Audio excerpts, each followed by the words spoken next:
What's happening, everyone? Are you excited? Are you ready for not another dual day in crypto? Are you ready to glory? I don't know. To glory? Is that a verb? Are we glorying now? We're gonna take it back. It's gonna be a cool new verb, and we're gonna use it to go to the moon, right? Welcome to the show, everyone. I'm Max, your host, RHMax channel of RHMax.tv. I'm very excited today to have Money Gang Crypto back in the studio. You know, some people say they may make a documentary. They may make one, something along the lines of 007, tracking DAI another day. Maybe got Money Gang and a bunch of other stars playing that. I heard Hexy Bastards, he's making a movie or something. The lowest stakes. Oh, that could be fun. That could be a fun film. Shout out to all the UK Hexians out there. You guys doing a lot of cool work in general. But I'll get to chat in just a minute, but I want to jump right into it. We got a lot of stuff to talk about, and it's going to be an exciting stream. So informative, entertaining, and educational. Welcome back to the show, Money Gang Crypto. How's it going, man? How's it going, man? Thanks for the invite. Thanks for having me back. Of course. Yeah, the last one we had maybe a few weeks ago. Really good stream. Got to dive into a lot of different things. DeFi Llama. I got to see a bunch of different unlock stuff and all that too. And yeah, man, it's good. It's now you're this detective. You're this DAI detective. DAI detective. I tell you what, it was like, it was so much criticism as well. A lot of people were like, don't say who it is. You can't name the individual. I was like, okay, all right. I don't think I'll say the person that cannot be named, like Voldemort or whatever. Somebody took it the other way. Pure speculation. Like, no, we need to name it. We need to name it for the new people, which is actually a very interesting way to frame it. It's like I can see both sides on that. I could see him being correct, and also, I don't like to say Rich is behind everything either, because I really don't know. I really think it could be an entity. Of course, is he controlling things in a certain way? Sure. Like that's obvious, like if you want to believe that. But in general, I still think of the OA and everything as entities acting maybe based on his wishes, but I still don't think it's entirely, I don't think it's correct.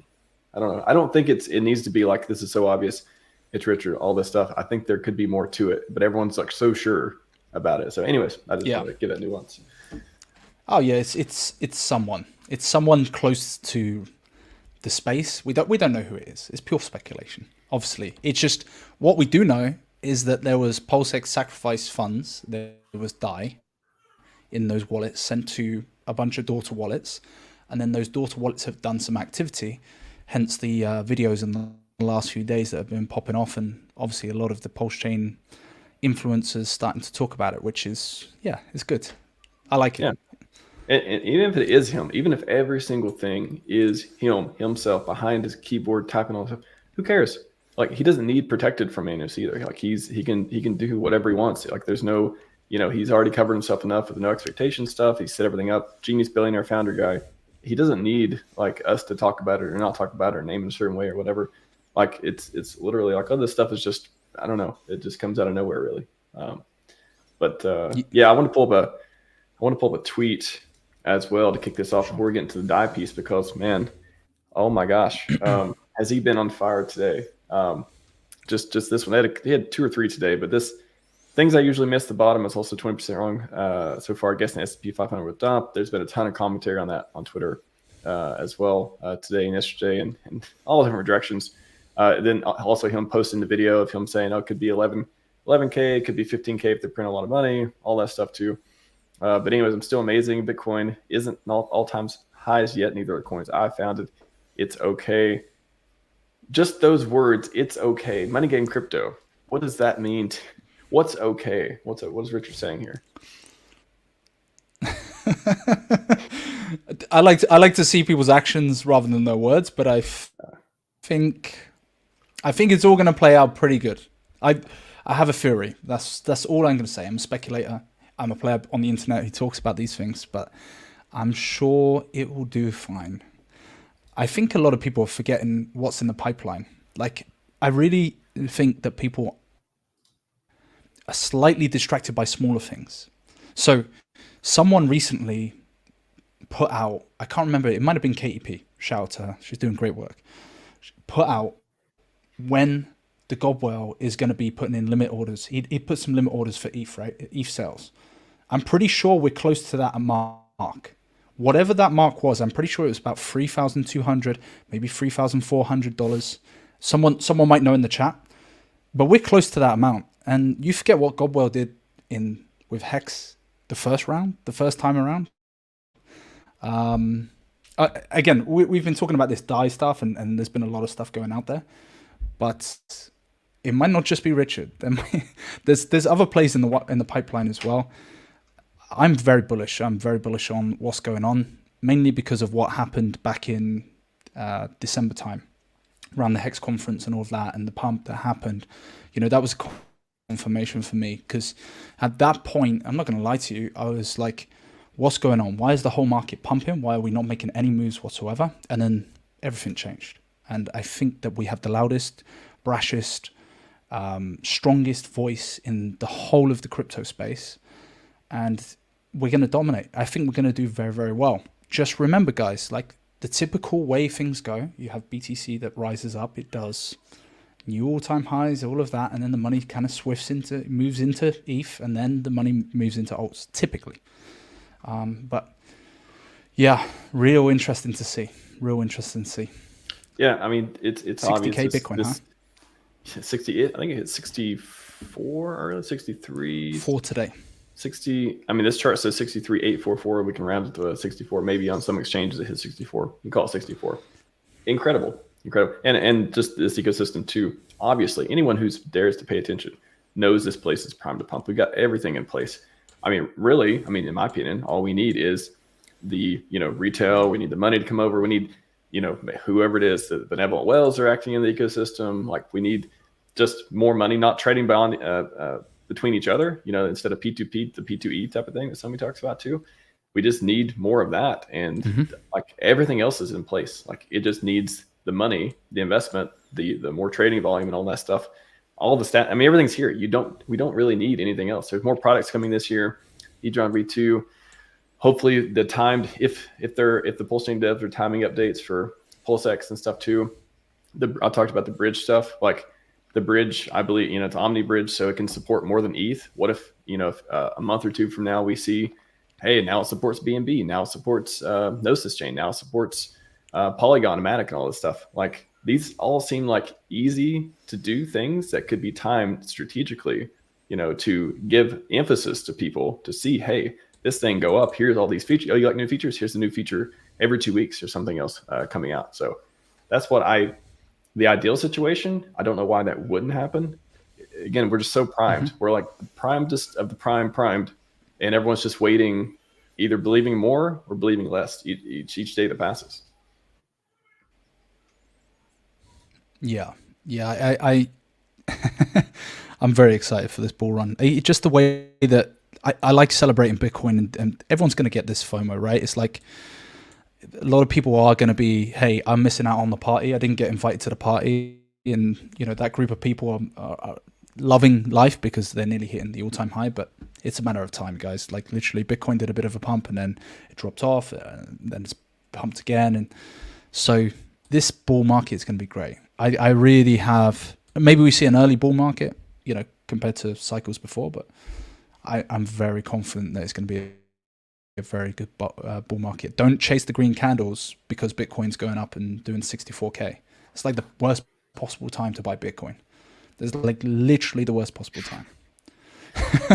I don't know. You say that, and it's like, I think, isn't that when like everyone piles in? Like when you could look at Bitcoin, it's 14 months ago or whenever, you could look at Bitcoin be at 15K, 18K, 20K, 25K, 30K, 40, and you could just keep watching and be like, you know what? Now's the time to buy. 60 some K, it's almost hit all-time highs. That's when I should buy Bitcoin. Everyone else around me is cheering. The ETF money is coming in. Like, you say this as if it's something that is obvious, but I think 99% of people have no idea. Like, they have no idea there's any kind of strategy around this other than, hey, my friends are doing it. Let me get in now too. 100%. It's one of those things just where people just want to participate in this pump. And they've probably got friends of friends of friends who said, oh, I'm making money from Bitcoin.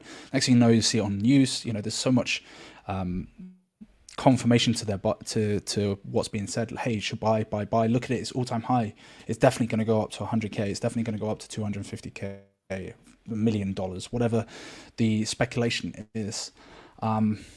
That's euphoria. That's the excitement. That's it. And this is crazy because this is 2 months before the Bitcoin halving. Like, it is outperforming last year. Sorry, not last bull run. Excuse me. The halving just prior to that. Prior to that top in 2021, and it's actually on its way very close to doing the exact amount of gain that happened in the cycle before that. So I think it went up 329% from the bottom to the halving date, and it's gone up 321% in this particular cycle from the bottom to well, we're not even at the halving yet. The halving's in 2 months on the 25th of April, approximately. So, man, it's doing something that is not done in the last 2 cycles. And it's easy to poke people who are late, who buy later and all this stuff. But honestly, I've talked about this before. It's everyone, not most people don't care or want the 10x, 100x, 1000x. Like they can't handle the risk. They don't want, and that's fine. Like there's nothing wrong with that. Like that, those are the people that come in and they, pushes up higher by buying later because they want that 2x or they want that 50% or whatever circumstances makes them feel more comfortable at doing this, or maybe their institution or whatever won't allow them to do it unless under certain conditions. So it's easy to be like, oh, you guys are going to be so late, you're going to be buying my bags. But it's not like, a portion of people just don't know what's going on. But other portion of people are just like, hey, I want a less risky type of situation before I'm going to put the money in and sleep at night. And that's totally fine. Like there's nothing wrong with that. They're just going to get less gains because that's just how the math works out. Shout out to Hexadis, by the way. Is that a water pistol to the head of that bear? How dare you? How dare you? You think the bear's dead? Never know. You never know. Also on this tweet. Too late to be bearish. We're in a bull market now, guys. Come on. It's hard to entertain bear thoughts. It's hard to entertain imaginary horribles where Bitcoin just drops off the face of the earth at this point. It's hard to do that. Who knows? Unless you get a COVID event, right? Like that double top last cycle. Yeah, maybe World War III. But even World War III, I did like a comparison of wars before. And there was like a bit of a dip for like a week or 2. And then next thing you know, it started pumping again, the stock market. Which is interesting to see that even a world war didn't have too much of an effect. I think we're in World War, in my personal opinion, but some people disagree with that until it's official. But yeah, maybe that's the one. Yeah. Well, just on this too, 241K Bitcoin ? Was he using some? I don't think did you read it fully enough to be like, is there actually some math that he's going by on that, or is he literally just calling for 240K Bitcoin, or is this just an intention thing? I saw it very briefly, and then obviously loads of people speculating that that's his top call for Bitcoin this cycle. He's basing it, as you can see there, is up 30% from its ETF launch 49 days ago. So maybe he's basing it off of that movement. Yeah, that's very bullish. That's extremely bullish given that Bitcoin does diminishing returns, but at the same time, this ETF is like, I know it's cash in, cash out ETF, but obviously a lot of cash in, cash out ETFs have to be collateralized by a certain amount of Bitcoin. So depending on the amount of cash that's in the particular ETF, there has to be more bought up Bitcoin to collateralize against it. So it's been pretty good. Like if you look at the net inflows versus outflows, it's been going up. I think it was 500. How much was it? 500 million yesterday or the day before? I think. Don't hold me to it. But Michael Saylor has said something really important about these ETFs, and I'm just regurgitating what a friend on the phone said to me today. Michael Saylor was saying that for those individual institutions to sell those products prior to the ETF, it was extremely hard. You'd need compliance teams to check every single application, every single purchase, essentially, of Bitcoin, spot Bitcoin. But by having an ETF being approved and being able to give that product out, it's literally just a buy and sell button on a Bloomberg terminal. So it's really easy. You don't have to go through the difficulty that you would have to if you were just to provide it as a product that they buy straight off market, essentially. Again, I'm paraphrasing here, so just don't hold me to it.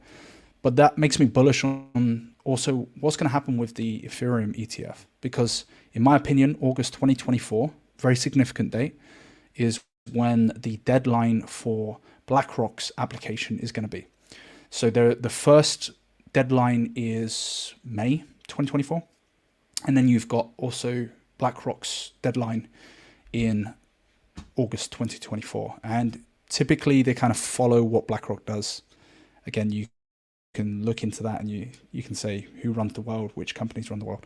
BlackRock seems to be the one that is very tight with the SEC.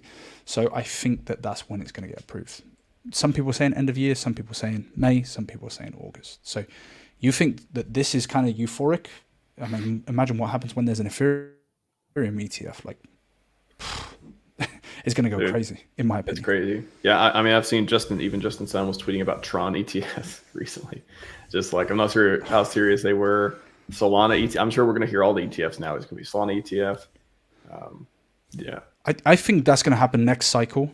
Maybe they'll start to come for the altcoins, possibly. We'll see how this particular cycle plays out, but I think we'll see a Solana ETF. I've got a prediction that will happen. Good.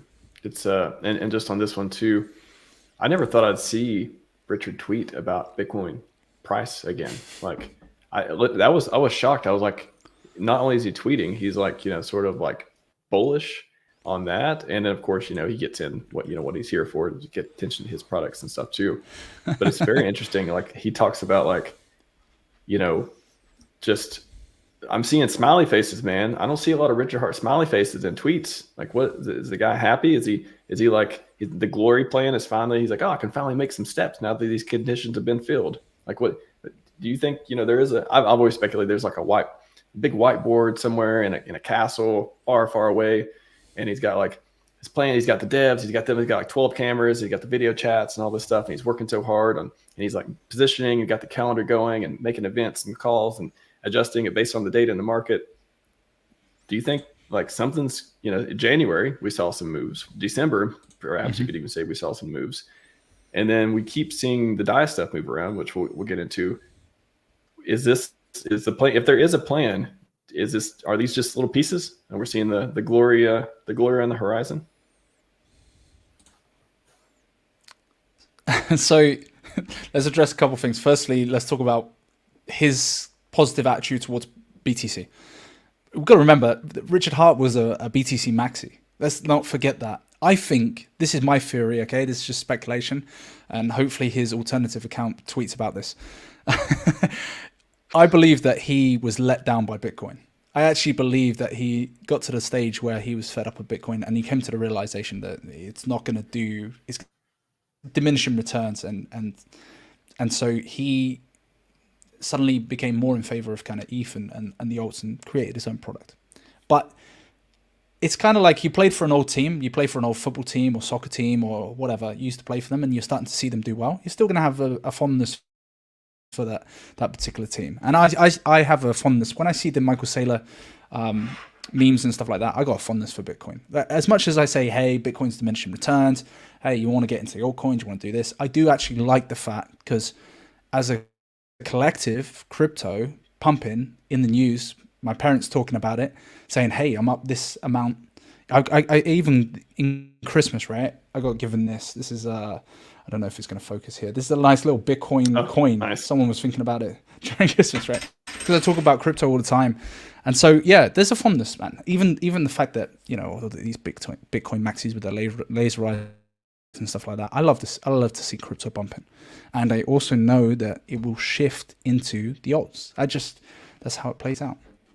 So I think that he's celebrating in his own way, even though he's gone after a lot of Bitcoin maxis. I think he's quite happy that Bitcoin's doing what it's doing at the moment. And in terms of the other stuff, yeah, I think that the whole of the ecosystem is quote unquote decorrelated compared to what happened. You remember Bitcoin went up, then the alts went up, and it was around that November, December time. And everyone was like, why isn't anything going up? Solana was doing its run. You had Bonk doing all-time highs. Like, everyone was talking about Solana going to flip ETH. And where was Hex? Where was PulseChain? Where was PulseX? it was going down. It was like minuses for the day, and everyone's feeling wrecked. Actually, a lot of people capitulated, left, got out, or sold positions. And then next thing you know, what happened when everything else was going down? What went up? What was going well in January time? Hey, I think it was January time. When was that major pump? Can someone tell me on Major pump was Pulse? January. January 6th. I always say we're taking it back. January 6th. We're going to rename it PulseChain Pump Day instead of what that the was world epic, or the US right? knows it as, at least. Yeah. And all the bubbles, like everyone was ignoring those bubbles. So I think we might see a bit of that. And the deployment of any capital by yes, Rand's getting the bubbles out the face. Everyone's avoiding it. Like, don't talk about those products. Yeah, it's like you can see gatekeeping in real life on camera in a altcoin show. Yeah, it was quite refreshing. So I'm quite happy for it to be slightly decorrelated. I think this idea of decorrelation, I would disagree. I would say that everything's correlated to a degree, but I like the facade of decorrelation. I think, I mean, I did a stream on this the other day when he did the decorrelation, which I talked about. He didn't say uncorrelated. There's a big difference between uncorrelated, decorrelated. So uncorrelated, yeah, obviously not that's correlated. Good distinction. Decorrelated, just like that's a good distinction. Less correlated than it used to be. That sort of thing. That's the way I took it. Yeah. Okay, that's a better example. Yeah. No, if that's the definition, I like that. That's much better. Got a question for you up here from the poll. If Bitcoin breaks 69K before halving, do we see billions of dollars rotate in the rest of crypto? What do you got, Money Gang? Yes or no? Which one should I click? If Bitcoin breaks 69K before halving, do we see billions of dollars rotate into the rest of crypto? Yes. If you're and the winner is 83% of people say agree with you. Yes. Why do you think that is? Well, some people will buy Bitcoin, but everyone does buy a little bit of something extra. And I think that there's going to be a bit of a kind of sell the news event post-halving. I have the theory that will probably happen. May not be for a sustained period of time, like in most buy the rumor, sell the news events or sell the news events. But I do think that there's going to be a bit of a dump off post-halving. Build up to an event. Same thing happened with the ETF, right? ETF comes out January 10th. Next thing you know, there's that dump off, and there was like, I saw Bitcoin guys going, why aren't we pumping to the moon? Okay, why aren't we skyrocketing? Now we're starting to see it skyrocket, but I do think that we're going to have a bit of a dump off post-halving. But then again, I thought it was overbought. I thought it was good. You know, when it got to like 45, 50K, I was like, this is really, I'm waiting for the 30K drop, you know, I'm waiting for the 35K drop, which would typically happen. And it's really overperformed. It's really done much better than expected. We'll see what happens in the next few days. As we know, it's just hit 64K. But if it's following the 2016, 2017 cycle, coming up to the halving in July 2016, I believe it was the halving date, from the bottom to top, if you take that a percentage amount and put it into what's coming up in this halving, it would bring it to about 65 to 68K, about 67K approximately. So that's where it's meant to be, just below the all-time high price, if it was to mimic the same pattern of the 2016, 2017 bull market cycle. So it's on course to do that. It's very close to doing that percentage gain of, I think it was 329% off my head. So yeah.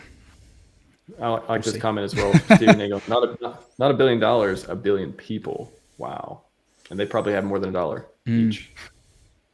That's well, how much? The way I think about it, how much has been allocated by BlackRock? Just BlackRock, the institution alone, right? It's got 10 trillion assets under management, maybe higher than that at the moment. You know, do they say, hey, we're gonna assign $500 billion to this particular asset group? Is that what we're gonna assign? You know, so how does that get deployed? What happens with that? And that's just one firm that's buying up Bitcoin. I don't know. Fidelity, I saw something on BlackRock. the percentage. If I can type percentage Bitcoin. They were like, were they advising 1 to 3%, and then so a case for that was in January. So portfolio. Okay, I'm gonna bring up the whole thing, but error analysis suggests portfolio allocation 2 to 5% could have an outsized positive impact on optimistic scenario. Like they literally, this is this PDFs. The boomers guide?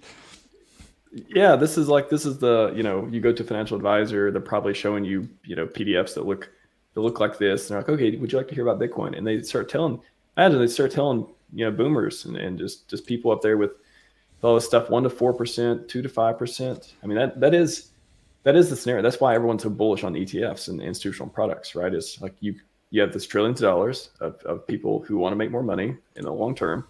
And they say, okay, now we can bet on Bitcoin. And now if you think it's, we're at least going to suggest you put this very small amount in it, but that very small amount, 1% of trillions of dollars is still a lot of money. So is that the most exciting thing that can happen? Is that what we're looking forward to with Bitcoin and everything else?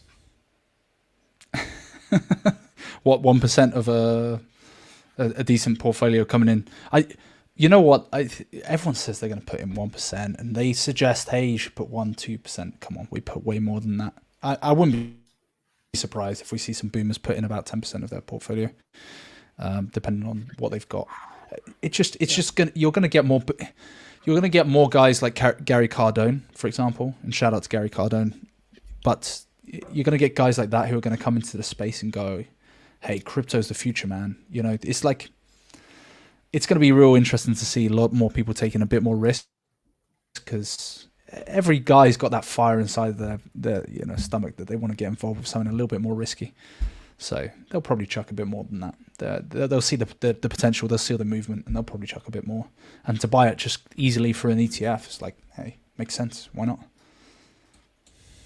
Amazing. Yeah, I think that's the whole thing that gets people excited is, okay, well, there's all this money coming in over time. A lot of people be late, some people be early. Maybe it's 10%, maybe it's 1%. But whatever percentage it is, if it becomes a common thing to happen, I don't know how that's not. I mean, there's gonna be sell pressure from time to time too, and there's market cycles and everything else. But the buy pressure coming from a lot of money, it seems to be the bull case everyone's trying to make for Bitcoin and crypto, like this decade, I guess.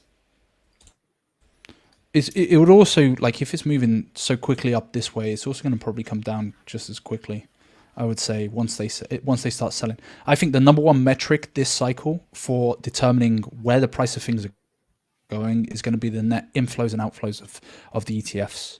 So having a look at that, when you see those Bitcoin maxis, something like Invest Answers, posting those little drawings of like the day's inflows, outflows, or the week's inflows, outflows, keep a very close eye on that, because if the outflows start going up, where's the price movement going to go? It's probably going to go to the downside. It's getting to a point where institutional money is going to be taking over, retail, and the effect of institutional money is going to have much more impact than retail has in the past. I also wanted to send you something. Let me just put it in the private chat. This was really good by Miguel. It's a real interesting, video clip of big finance and their viewpoint on confirmation as to when to buy Bitcoin. Sorry, I just saw that you posted it's kind of crazy. I literally did not see you post that. That's so funny. No, I chucked it up. I put it also into the group chat. It was 50-50, man. People were like, will it go above the all-time high or not? Well, that was a day ago. Everything has changed 50-50. Now. Everything's changed. Mm-hmm. Oh, dollar cost. Okay. I can't play audio. I don't have audio on this browser. Bollocks. Sorry. I can listen to it. I'll listen to it and give live commentary. Give me 30 seconds here. So for the guys who don't know what this clip is, okay? Go for it. Go for it. So go to Dollar Cost Crypto. If you don't follow him already, go check him out. Dollar Cost Crypt on Twitter. Essentially, he's posted this clip, and he's basically the woman in this. I can't remember who she works for, but basically says, "I'm gonna buy Bitcoin once it goes over 60K." I won't be buying until then. So that'll be confirmation for me as a institution to buy Bitcoin. Am I correct in saying that? RHMax, because you've got the audio. We've got this thing where they think there's going to she's going to thinks it's going to go to 100,000, and then I think she did talk about buying it after 60.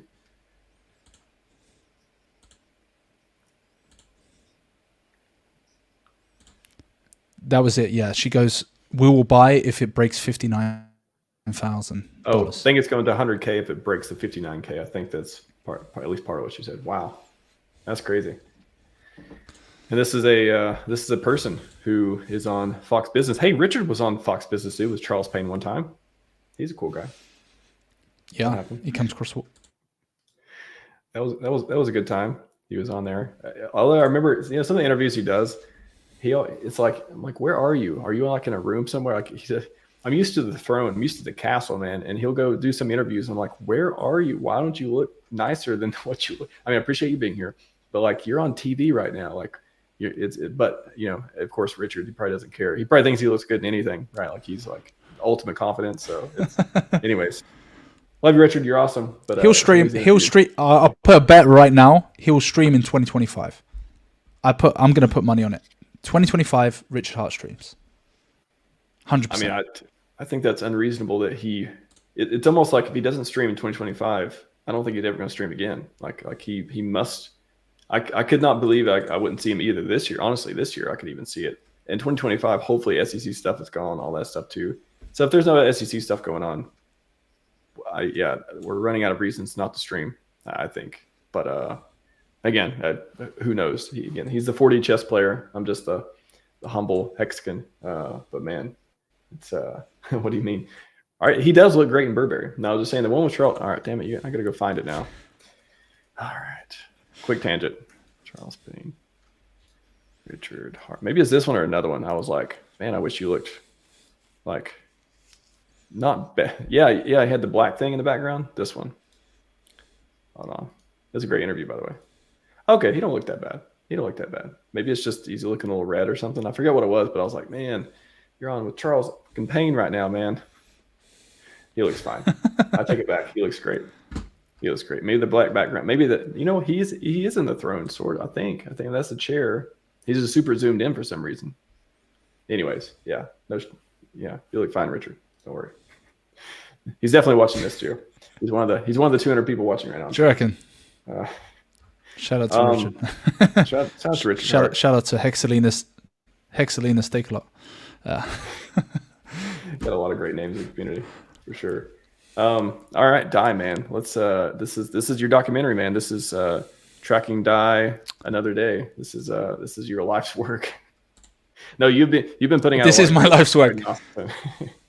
You've been putting out a lot of great announcements. Thank you very much. Last time you were on, even before all this started. So we really appreciate you digging into this stuff. But yeah, let's briefly catch what is this? What is this? Oh yeah, I know what that is.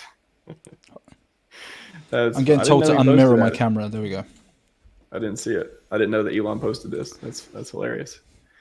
Oh yeah, this is the Gemini AI stuff. I got distracted by the memes. So funny. I'm gonna have to scroll your feed sometime. It's got some good stuff, man. Can you take us to the beginning and just kind of summary of what you don't have to go through all the details, but what kicked this thing off? I think you got a tweet from OG Pulse kind of leave, and then sort of started following this rabbit hole. And why did you find it interesting to even follow? It was just before OG Polskin, but yeah, he kind of added to it, which was good. But it was actually a friend of mine, Randy Oswood. Some of you would know him. He's quite a big guy in the UK scene. So he calls me up, right? I'm on my phone, and he's like, "Hey, I think an entity is moving funds. You need to check this out." So he sends me the transaction hash. I then look at the wallets. I've got a list of wallets that I suspect might be an entities or might not be an entities. And then next thing you know, I see, significant amount of, I think it was about 42 million at the time, something like that. 42 million DAI that was from the PulseX sacrifice moved to a daughter address, and then from that daughter address started moving. And that moved into Aave.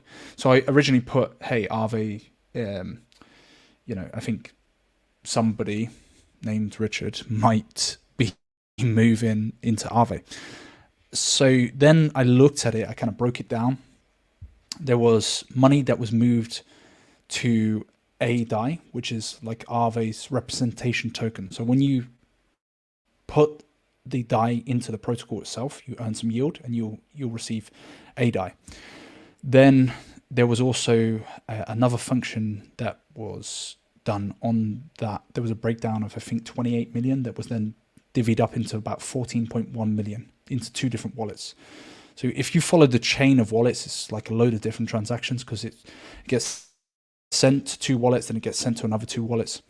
So essentially what's happened was 14 million got put into something called CDAI, which is compound DAI. So it was put onto compound and they get a token representation for essentially staking or depositing DAI to the protocol itself. And then there was another 7 million, I want to say. I haven't got the figures in front of me, but if you go look at my last video, you'll be able to see the whole breakdown. And there was some deposited to something called a ETH DAI. So it's almost like a protocol backed. It looks like a combination of ETH and DAI combined, and so you get like a receipt as per se of that particular token. So he's got C DAI, he's got a DAI, and he's got a ETH DAI, and then he or she, whoever it is. And then there was a massive movement today from a different wallet of 104 million DAI that then went out and was used on this protocol called Spark.fi, which is made by MakerDAO, and it gives you something called SDAI. So SDAI is a token representation, and he'd put 42 million. How much did he put into it? I think he put in about another 42 million into that, and $104 million off the top of my head. I've got it all written down. The last video I've done is blown up right now. It's got every single transaction, where it's gone, where it went to, what it got swapped to. Now, why is SDAI more important, or why is it significant?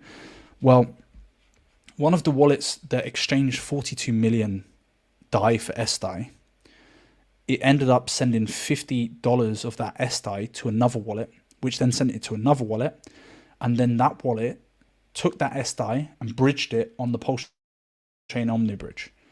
So it was almost like a test transaction of about $50 that was brought across. So yeah, that is a lot to take in. The most common questions that I'm getting is, why is he putting it into yield-based protocols? Because all of these protocols are yield-based. So it's essentially you're giving up your DAI, you're getting a representation token, and you're earning about 5 to 10% APY per year on your DAI. So that's the first question that I'm getting a lot. Also, the second question is, why is he bridging it across? Why was there a bridge across of SDAI, for example? And a lot of people are saying, well, why didn't he just buy the ETH bottom back in when ETH hit $800? And the common theory is, hey, he missed that bottom. He thought it was going to go down to $500. Speculators are saying he didn't purchase it up at the right time. And look, he could have made so much more money. He could have made billions, or he could have made millions, or whatever people are saying, from just buying up ETH and staking ETH and seeing how it goes up. I want to hit on that real quick too, because I mean, you get a lot of comments, and I see a lot of people talking about, oh, he's not as smart as you think he is, and oh, he could have totally did this. And a lot of, I mean, again, probably smart people out there who do analysis who can see that, yeah, there was a bottom of ETH. There was, a different timing opportunity that the entity with a ton of money could take advantage of. But it almost makes me have more confidence in this. I don't want to. Anything you come up with, the positive spin on this will just be like labeled as cope or whatever. But I really do think that I would like, if there's some benevolent entity out there making these moves, I don't want them to be like this with millions and like billions of dollars. I don't want them to be like, oh, maybe this will work. If they're not sure about something, and if it was rich or otherwise, if they're not sure, maybe they don't maybe they just don't take an action. Maybe they say, okay, worst case, if I'm wrong, I'm gonna look like I lost a lot of money on chain. Everyone can see it. And the worst case, I just don't make all that extra money, but I still keep the money that I got. So it's safe. So it's keeping the money. If I got to pick one, this isn't like, 500K in your personal account. This is, millions or billions of dollars we're talking about here. I'm okay with a conservative approach and not taking advantage of every single market situation if the person controlling the funds wasn't sure. So to me, that just makes the most sense. And again, who cares if that 600 million didn't turn into 2 or 3 billion? Like, how does it affect anything? I think we're already going to take over DeFi. Are we going to take over harder DeFi? Like 2 scoops ice cream, 3 scoops ice cream? Like, I don't know. What do you think? Yeah, it's I got my theories on it, but yeah, everyone wants to say, what would you do with hundreds of millions of dollars? You have to be careful, man. Like, you have to be really careful interacting with any contract if you've got that amount of money in a wallet or near a wallet or whatever. Even if you've got tens of millions of dollars, let alone nearly $1 billion. Like, you have to be very cautious of what you do, what you interact with, which protocols you interact with. And on top of that as well, it's like you can make the market with those amounts of money, right? We know that he's had lots of top calls that have been very successful. And a lot of people question, hey, maybe he made the market. There's a reason why his top calls came in quite well. Maybe because he was making the market. But again, that's just speculation. But the other thing I would like to say as well is that the legal issues. Let's talk about the legal issues as well. So the bottom of ETH, I've got it on the chart here, like the drop down to $800 or $870, I think was the exact amount, was in June 2022. I think it was like the 18th, I want to say, or the 17th, something like that.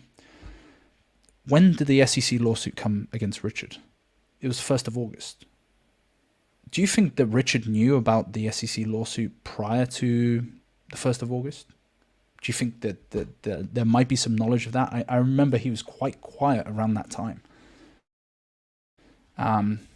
So literally about a month from the bottom of ETH to the lawsuit that came on his lap, do you think his lawyers are going to be telling him to go and purchase up with the SAC funds a bunch of ETH? Literally a month. The bottom was a month before. So do you think he's getting told, hey, it's a really good idea, go purchase up a bunch of ETH with the sacrifice funds? You don't know. You're in the middle of a lawsuit that's going to be put onto your lap. Why would you go and do something as stupid as purchase up a bunch of ETH at the bottom when you don't know you can touch those funds or not? Now, the funds are moving. They're doing their thing, and they've been deployed. There's been some deployment of those funds. So clearly, the circumstances have changed. Clearly, there is a ability to be able to use those funds as the individual or the entity so pleases. Well, going with that thesis, I mean, if it was something that wasn't advisable to do at the time, and then all this stuff started happening after the response and stuff came out, I mean, that's a 2 plus 2, right? Like those two fit together as the thesis. Yeah. And maybe he wanted the bottom. Maybe he wanted extreme. Again, I have this theory whereby I do believe that PulseChain had so much money come into it, and it had so many individuals that may or may not want the chain to do well. They wanted to make a quick buck, so they chucked in their sacrifice amounts. So he wanted to wanted let his hands to go out. He wanted people to sell, and to sell possibly at a loss, but it would never be stated on camera. It would never be stated. But I think when you've got that amount of money and that many expectations, you have to have people who win and who lose, unfortunately. So yeah, that's my theory. Again, I'm not trying to just justify the actions of certain individuals, but that's just me speculating. I think the theory that makes the most sense to me is, what you said there, just being cautious and doing only advisable moves around that time for whatever reason.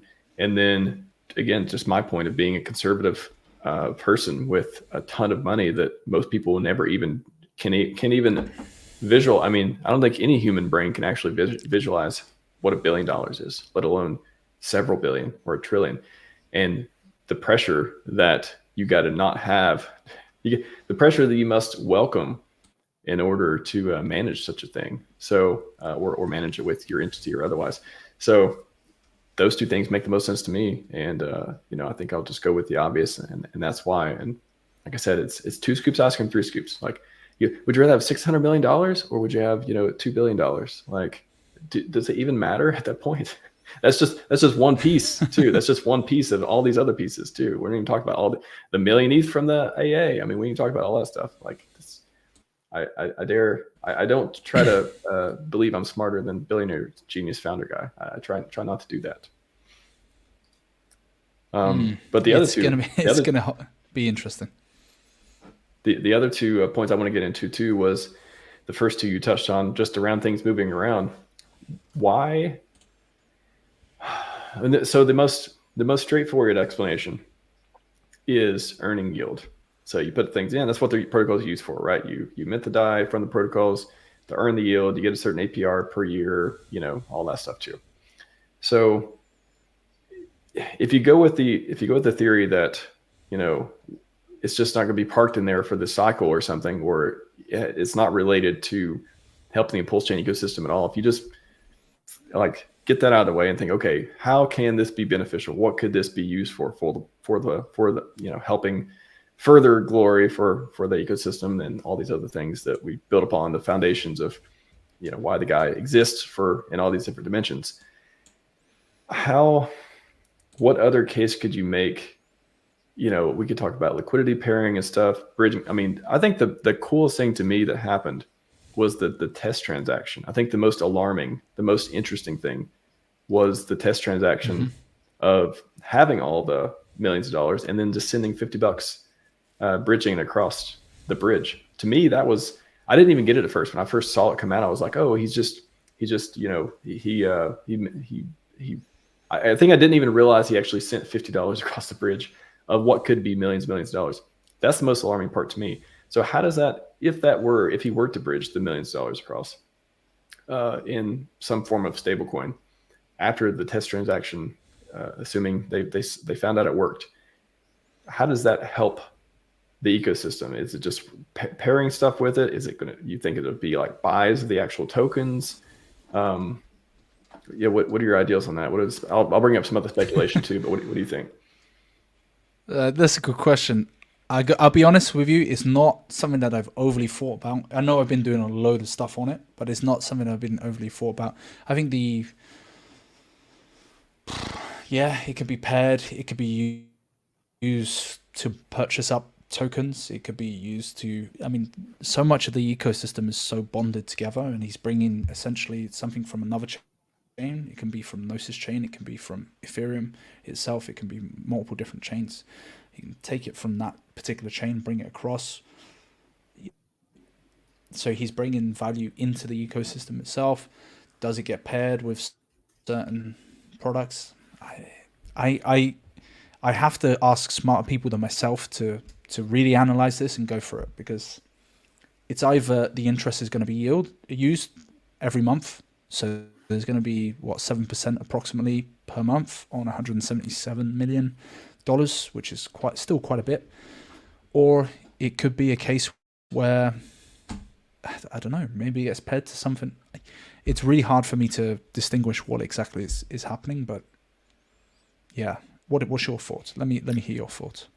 I mean, just I can just riff on the whole yield portion. So if it is literally just to be put into a protocol to earn yield, I mean, just putting some pieces together on the speculation part, I mean, maybe perhaps where you were going with it too a little bit, and other people trying to pull the strings on that yield go into, perpetual buy pressure for the ecosystem. I mean, if we can dream, let's dream big, man. I mean, why not? Like that sounds cool. Like making ETH yield pay to pump PulseChain. Like, how incredible and practical would that be? I mean, it's not even a dream. It makes sense, but like I'm almost afraid to even think it may be true because it sounds so cool. That's the first thing that comes to my mind. Doesn't that make sense? Isn't that like four or 5D chairs. So, like you take the yield that you can make on different protocols and bring it across and be able to pump that particular. I mean, it literally is just value moving from chain to chain. Essentially, it's like maybe that's it. I'm not sure. That would be really good, but a lot of people will be like, why didn't he start ages ago, and why didn't he do it for like 24? I mean, this is high risk, man. 177 million trying to get yield on that. You've got to be in protocols that have been around for a long period of time. Aave's been around for a long period of time. Compound's been around for a long period of time. MakerDAO has been around for a long period of time. Only these things were released in 21, I think, during DeFi season. So these haven't been around for a long period of time. Yeah. Yeah, chat. What are your speculations? I'll bring up. I heard that breaking. Richard just tweeted again. I'll bring it up here in a second.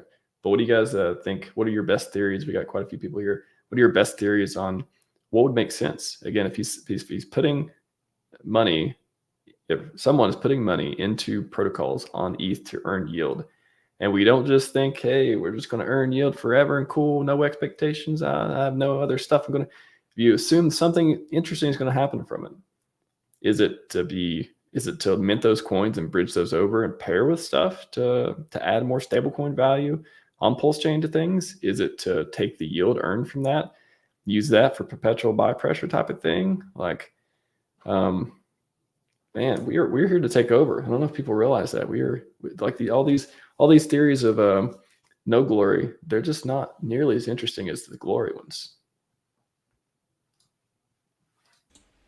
Ethereum's dead expensive as well. I was doing some transactions the other day, like $50-$70 for a transaction. I was like, oh my goodness, this is. I mean, it's fine for me, but I can't think of a new person wanting to do DeFi on Ethereum and getting absolutely ruined by transaction fees and gas fees. Yeah, it's crazy. Let's have a look at the comments. What are people saying? Using it to pair with PDAI to push it to parity with Ethereum DAI. There we go. I've heard this theory. I mean, we asked for commentary, so we get the whole spectrum. I mean, there's a whole like PDAI stablecoin thing. There's more and less interesting theories in my opinion on that. And then there's the whole liquidity bonding and Hart's law thing, that direction. There's the literally just, hey, get yield, buy coins with it, straightforward, reinvest the yield type theory.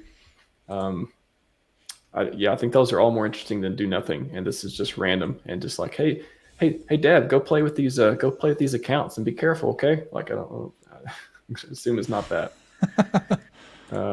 It's loan value and the yield is given. What's the price of PDAI at the moment, by the way? Let's see. Go to deck screen real quick. I'm trying to find the token. Make sure when you look this up, you don't type in PDAI. You literally type DAI WPLS. Otherwise, you're going to get some scam tokens probably. So this looks like the one V2. So DAI WPLS. Funny enough, it's went down since all the DAI stuff. Come on, detective. Come on, DAI detective. I thought you were supposed to pump all the theories. Come on. Look at this. That's it. PDAI's pumping to the moon. Shout out to B-Roots. I'm going to pump your bags. Buy PDAI. No jokes. Oh my God. As soon as DAI detective came on board, look at that. Amazing. Maybe everyone's buying some less DAI. I don't know. Yeah, it's $5. Oh, I've asked Abdul. That's there's Wix, I guess. There's Wix. Oh yeah, let's read Richard's tweet. Let's see. Okay. Bitcoin, let's do a little thought experiment. Let's say you got or minted free $1 of Hex at a penny, and more than a year ago is under a penny. Sacrifice made a political statement July 15th. Hex was between 12 and 21 cents. Then a couple of years later, you got free PLS. Check my math, but I think you've gotten between 122K and 217,000 PLS. That free PLS is now worth $16 to $28 right now. Doesn't include bonuses, doesn't include any rewards to staking, doesn't include big payday. Each of these was really massive for some people. In short, PulseChain is amazing. It helps ETH, and it was given away for free to millions. Hex is amazing too. It was given away for free. PulseX guys haven't waited as long as PulseChain guys have. By the way, look at this awesome chart. Interesting. What do you what's the most interesting from that, you think? Why is he talking about these the different sacrifice rates and stuff?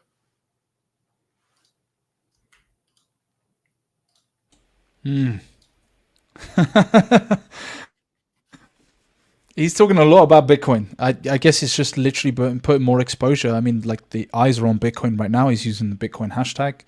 He's basically bringing up Pulse and Hex and PulseChain.com. He's also got ETH in there as well, because ETH just went up to 3.4 and then dipped back down. So whilst it's hot, whilst everyone's talking about it, probably everyone's talking about it on Twitter. I wouldn't be surprised if Bitcoin hashtag is currently trending on Twitter. Why not bring in and talk about PulseChain? Let's have a look. What's trending right now? Yeah, I mean, it looks like he's basically saying, I'm giving you free money, like Bitcoin. I gave you free money of Hex. I gave you free money of PLS. And you would at least have this money now. And look at the chart. Maybe you think the chart goes up and that free money turns into a lot more money. Yeah, pretty much. That's interesting. PulseX guys haven't waited as long as the PulseChain guys have. By the way, look at the awesome chart. PulseX guys are like, yeah, we haven't. It feels much longer. It feels longer due to. I heard there's a guy that I think is one of the best predictors of what's going to happen in the PulseChain ecosystem, and that guy's Hex Turbo. Shout out to him. But he put up a post today which really got me thinking. He believes that PulseX and Pulse are going to be at parity soon. What's your thoughts? I would say, why would they be? I would like to see the data and the theory behind that, because right, I think the consensus is 2-to-1 or 2.5-to-1, I believe. And it was 3-to-1, I believe, for a while. So when it went as high as just under 4-to-1, I believe, as well. Yeah, because a lot of people are really parity? I don't know why they need to be. Like, I guess that's the question too. It's like, if everything, if you believe liquidity bonding, all this stuff, and they all go up together, and if they all go up, then they all go up. The ratios almost, unless you're doing ratio trading between them, they matter. Yeah, I don't know. Like, what it's like hex parity, right? PulseChain and eHex parity. Do they need to be at parity, or if they go up together, is that enough? I don't know. I'm not sure. Like, what interesting thing happens to the ecosystem? If they do, I don't know. Yeah. What are the consequences of it? There's also, we're still waiting on the protocol from Parity as well, to be able to use your PulseX and essentially collateralize it, and then be able to get a stable coin from it as well. So that's going to be interesting. There's so many things that are in the pipeline that are yet to be done, right? We haven't seen PulseX single-sided staking. We haven't seen Power City drop their protocol, their thing as well. But there's been some great stuff that's been out there. There's a lot of things getting built in every single DEX, including in the one that I'm wearing on my shirt here as well. Shout out to those guys. They were the first guys who released a launch pad, by the way. This whole idea of launch pads. So go check them out. But there's so many good stuff. There's great stuff on Flux.io and the team over there, 9mm. They're doing some great stuff. SparkSwap are doing some great stuff as well. And Pytheas as well. I really like all of the protocols around it. PulseChain, so it's cool, man. I'm excited. There's so much stuff in the pipeline. It goes back to what we were talking about earlier. I don't know. I literally did a stream with Crypto Kong a couple days ago called, PulseChain's Prime to Pump. And like, I've yet to see any evidence of some kind of price god or volume god or transaction god that's going to be like, nope, you just can't grow anymore. You just can't do it anymore. You got to stop doing that. You get like every person I've ever heard talk about it. Every person talks about Hex and PulseChain. Even the new influencers and stuff that we have that just came in the ecosystem have just been making videos and content of just like, hey, pay attention. Look at this thing. Why aren't you paying attention? Why aren't you looking at this enough? Like it's it's almost like a FOMO for, it's almost like a pre-FOMO, which we hoped that, comes to fruition and, leads into something, but we've been beaten down the bear market so much. It's just so hard to believe it. But man, I'm coming along. I'll say that. It's doing similar movement as Say and Sui as well. All of these are cycle 1 coins. So it's, we're comparing it to Bitcoin right now because Bitcoin's pumping and everyone wants to join that party, right? They all want to be excited and you all want to be part of the pump, right? And that's, you got to respect the pump. As our friend Ivan on Tech says, respect their pump. It's going to come into the altcoins very, very soon. And once you see that Ethereum pump, the amount of money that's going to come into alts is going to be unbelievable. I can't. It's just a pattern. People are just getting so excited by this Bitcoin price movement that they forget probably going to see a pump in ETH. We're probably going to see a pump in the alts soon. So, yeah, it's a great. Your bag should be loaded. Get ready. That's a great segue into a question from Darren here. We have our bags loaded up, but when do you think we may have some activity? Activity I'm going to reframe as price go up momentum, because we've had a ton of activity for sure. Let me get some charts up. Let me just have a little look at some charts. So if we have a look at, I've just got TradingView here. So I've just looked at like the top altcoins in comparison to BTC. So it's priced in BTC. So every single one, if you have a look at, like, say, for example, ETH BTC priced in BTC, everything's down percentage-wise about 4% approximately. You've got AVAX is down about 6% if it's priced in BTC. You best to find it on TradingView rather than Dex Screener. But yeah, you could probably find it there. I was going to say maybe is this I never look up BTC on Dex Screener. Is it? Yeah. Let me see if I can find a chart and. Or you can, I mean, if you want to share your screen too, I can feel free. Sure. Yeah. Let's do it. I got unlimited tabs. Let's do it. Let's do it. It's a good thing or a bad thing. Is the computer going to crash? Nah, got a pretty quick computer. All right, let's have a look. Let's do entire screen, this one. Right, here we go. Boom. By the way, I have really luminous colors. So this is, if you have a look here, right, this is pretty much most of the biggest coins. Hopefully you can see nice and clearly here. Priced in BTC. So you can see, right, there's minus 6% there. We go minus 7% on Tron in BTC price. XRP, lol. Aave, for example, as well. And then we look at the dominance charts. So I really like the dominance charts because you can have a look and see what's been going on in terms of like Bitcoin's dominance. So let's click on Bitcoin's dominance for a second.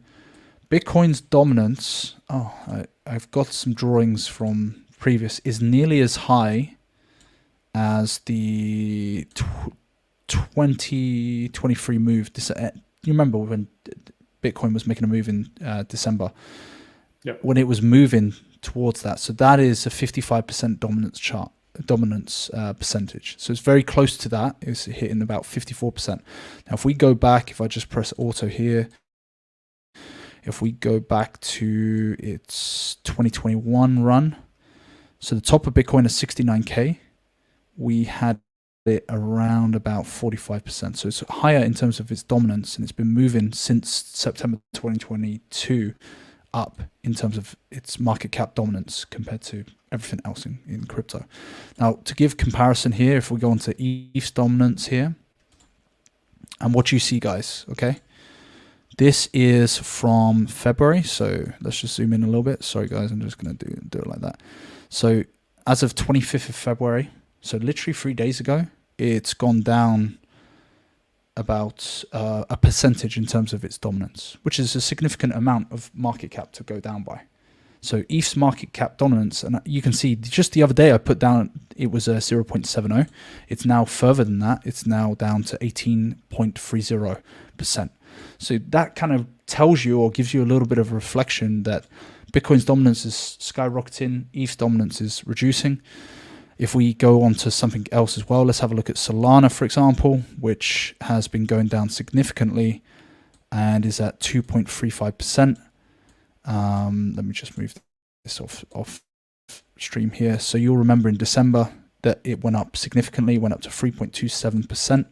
It also went up to about 2.8%. It's currently at 2.35% as of the day today. So it's hanging around that mark here. So it's quite clear where the money's kind of moving. If you look at, let's have a look at total market cap when it comes to, if we take Bitcoin out of the equation and see how it's doing. So the rest of the market is moving up in terms of total market cap, excluding BTC. But if I go on BTC, let's include that there. We're at 2.919 trillion, and 3 trillion was the all-time high in 2021, the highest it's been. I think it was 3 trillion. So my zone, I believe that the total market cap of crypto will be, let me move this out of the way, will be up into this range between the 3.5 to 5.5 trillion market cap for the whole of crypto. So yeah, Bitcoin's dominance, I mean, the point of those charts and showing those charts really was that Bitcoin's dominance is up higher. ETH dominance has gone down, and we'll probably see a shift in the next couple of weeks, maybe even a month. You'll start to see, I mean, those two charts alone, just looking at them, and you look at what happened in December, how it played out, right? Bitcoin's dominance goes up, ETH's dominance goes down. Next thing you know, it flips around as of January. And so they're really good indicators of where the money's kind of swirling, where the capital is going, in my opinion. Dude, amazing. Like I don't think people realize how cool it is to be in crypto. Like, you know, if you've been hanging around for the last couple of years, especially in the RH ecosystem, and you're still here and you're still buying, or you're still holding, or you're still excited, like I really hope that those people get the maddest of gains. I really hope so. And everyone knew. I mean, you got a lot of new people. I've seen people talking about Hex and PulseChain, commenting I've never seen before. Look like a lot of new people coming in for different projects or otherwise. And just, it's hard to explain what we've been through and what we hope to achieve. You know, unless you go back and watch hundreds of hours of streams, or go back and watch hundreds of hours of Richard's streams or otherwise. But man, it's there's no other place I'd rather be. I'll say that. Got a question here from Darren. Do you predict all RH coins will surpass all-time highs? This is my first bull run.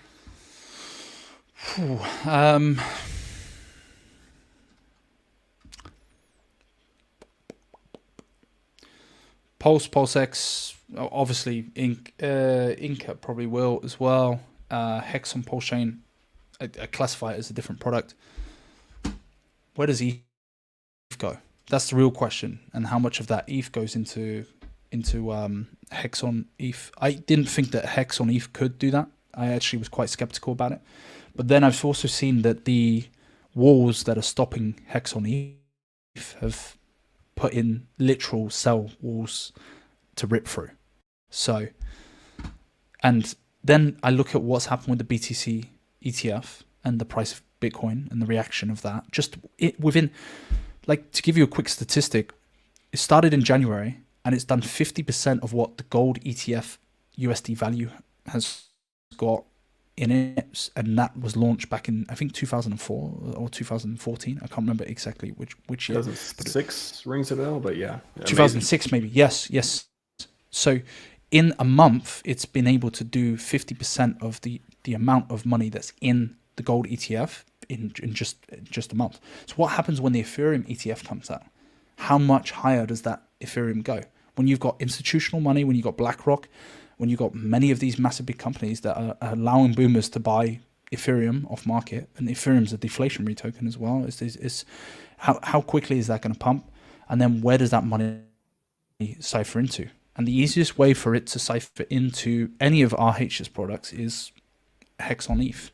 And people know Hex as the Hex on ETH. So it'll be interesting to see. It's going to be, yeah. I still think it could do well. I'm not going to say whether Hex does all-time highs. That's I'm not sure. I need to see a few more things for me to say it's going to do a brand new all-time high. But for sure, you know, the other products within the ecosystem, it's first cycle layer 1 coin, first cycle DEX, first, you know, Inks tokenomics is unbelievable. Yeah, I think those two all-time highs. That's just my general opinion. Sounds like a bright future to me. Yeah, man. Like I said earlier, like I appreciate you doing all the content you've been putting out. Is just really informative and really cool for the ecosystem. Again, Hex Huddle says nice video on the transfer. I literally saw. I was like, oh, our stream's in 30 minutes. I saw he just put out a video 10 minutes ago. I was like, man, this guy's killing it.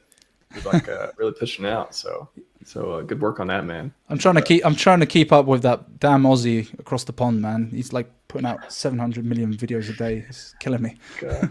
We're doing a triangulation. We got you across the pond, me on the other side of the pond, and Somi down there fighting the alligators or crocodiles, whatever they're called down there. That's amazing. It, man. And you know, we talked about it last time. It's like you guys are. It's so important to have these creators for each time zone. It's going to be so effective, and you've grown so much content that's coming out from yourself. It's awesome. Like this collaboration of individuals who are able to put out content depending on, it doesn't matter which time zone it is, it's going to be good for the bull market. Yeah, man. I know we streamed for the first time. It feels like 2 years ago. I feel like maybe 18 months, 2 years ago somewhere. I haven't been streaming for 2 years yet, so it must be, I would say about 18 months ago when we first streamed. And yeah, I mean, it's the same for you. Like we were both covering a lot of different things, and now it's just like once you get into a rhythm, it's like you kind of, at least for me, I just feel like I know what's interesting to cover, and it's not just I want to cover things I'm interested in first. I want to cover things that help me get an edge, and then if everyone else doesn't understand it, like I want it to be a win-win, but like at the end of the day, I want to keep my edge. Like that's why I think it's so cool about streaming. I can talk to people, I can interview people, we can have conversations, and we can scale our ability to, you know, get information to people, which I think is good information, and again, improve our own edges. So it's like, it's a win-win. And I think being able to do that, at first it's like you're kind of just learning how to even just do the media side of it. But eventually, you know, if you stick at it long enough, practice really does make perfect. Like perfect as in you get so much better than you used to be. And if we can have more people doing that across the world in different time zones and different styles, and some people want to focus on this and that, and some you know, Hex only, and some PulseChain projects only, and all that stuff. It's amazing that we're able to put together this body of work that really gets people good information and whatever they're interested in. I think that's an amazing, underrated part of this community for sure. Agreed, 100%. Hexy Bastard, he showed up. What's up, man? Hexy Bastard, good morning. Good to see you, Hexy B, Darren. Yeah, welcome, Darren. Again, all the new people, welcome to the greatest ecosystem on earth. Pretty amazing.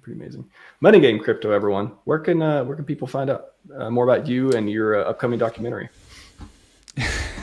That's going to be cool, man. Lowest the stakes. Shout out to the guys from 9 Inch. They're the ones producing it, so it's going to be hilarious. If you watch the highest the stakes, go check that out. It's going to be one of the funniest documentaries that we do, based off of higher stakes. So you can find me at twitter.com/moneygangcrypto. You can also, there's a group chat as well, so anyone's invited. It's a free group chat, t.me/moneygangcultchat.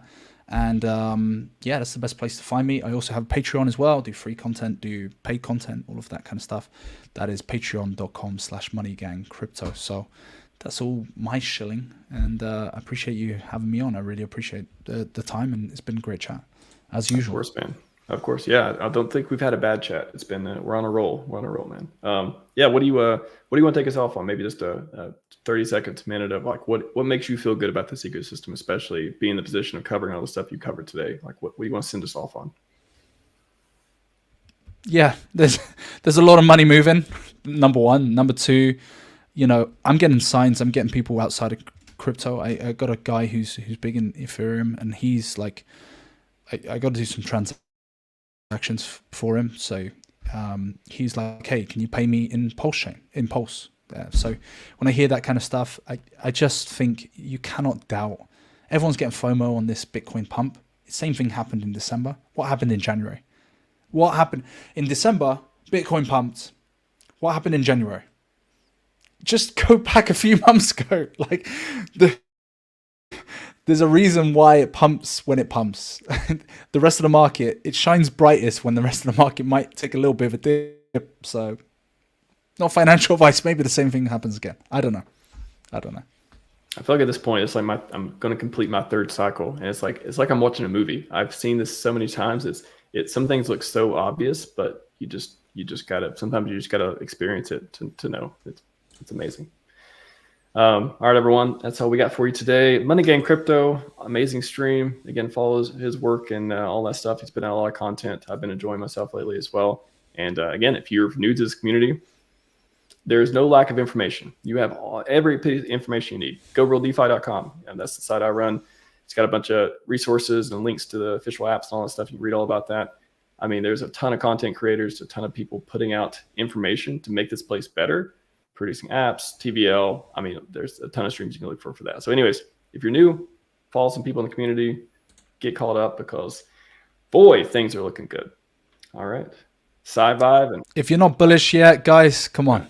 Get bullish. If you're not bullish yet, then then check yourself and then decide again. Maybe double check that. Double check the bullishness or not.